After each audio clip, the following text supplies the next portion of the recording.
year.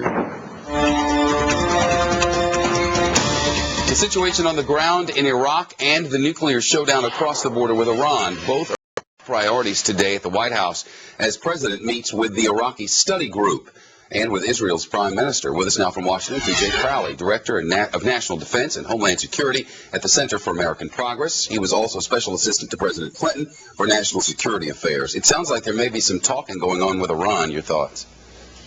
Well, I think there are a couple of interesting developments. On the one hand, you have Robert Gates, who's about to be the Secretary of Defense, and he has written papers that say that the United States should engage more directly with Iran, and obviously I think there's that's going to Gates will have the chance to kind of test that proposition if he's named as Secretary of Defense and confirmed by the Senate. Any mutual benefits to that sort of a dialogue, United States and Iran? I mean, is there a way to say this is a win for everyone?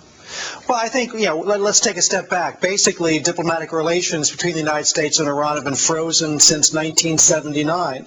And in this environment, the relationship is dominated by hardliners, on both sides. At some point in time, you've got to break that dynamic and test a proposition and see if something can be done, both in terms of regional cooperation and obviously, as you say, in terms of clarifying Iran's nuclear ambitions. Ironically, it seems to me that being able to deal with Iran directly in the Iraq context might just generate a little bit of confidence, momentum, and so forth that then could lead to a more meaningful conversation regarding Iran's nuclear ambitions. Is it possible that this study group may come up with something which will allow us to both win by somebody's definition and get out?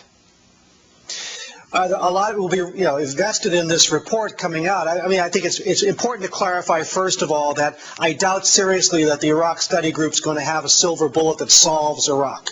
I mean, we're really at a situation where whatever we do in the future is going to have some positives, but also clearly, some negatives. I think one of the key areas where the Iraq study group can help is in terms of clarifying exactly what is happening on the ground, what is the capacity of Iraqi institutions, either politically to take responsibility for lowering the violence or in terms of security taking on responsibility that is currently being performed by the United States, and also clarifying, what are the remaining military missions, how many troops are required to do those missions. We tend in political circles here in the United States to go to that last point, troops in, troops out, and we skip through exactly what's the current situation, what's achievable. Is Iraq in a civil war? Is Iraq heading for dissolution? Or can a single state survive this current level of violence? We need to get those facts first, and an independent group can help you do that.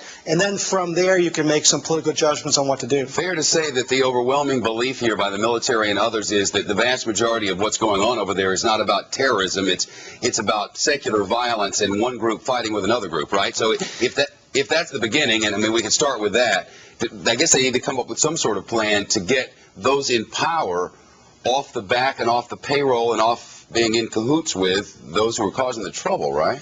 I think you're absolutely right. There was a point perhaps 2 years ago where the violence was dominated by al-Qaeda in Mesopotamia. I think today the violence has gone beyond that.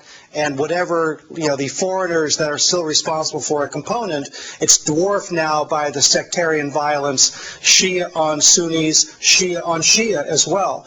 I think what you need to have is probably the study group can also tell you what's missing. You do have a military strategy right now. Obviously, we've seen, brutal fighting and mixed results. What the study group can come back and say, look, what you're missing is the political component that has to go with military, and this may be where they also assess that telling the Iraqis we're not staying here forever, and in fact setting some benchmarks, maybe even setting in training an initial withdrawal of some element of troops can change the dynamic and then lead to Iraqis taking on more responsibility themselves. PJ Crowley, good of you. Thank you. Okay, Shepard.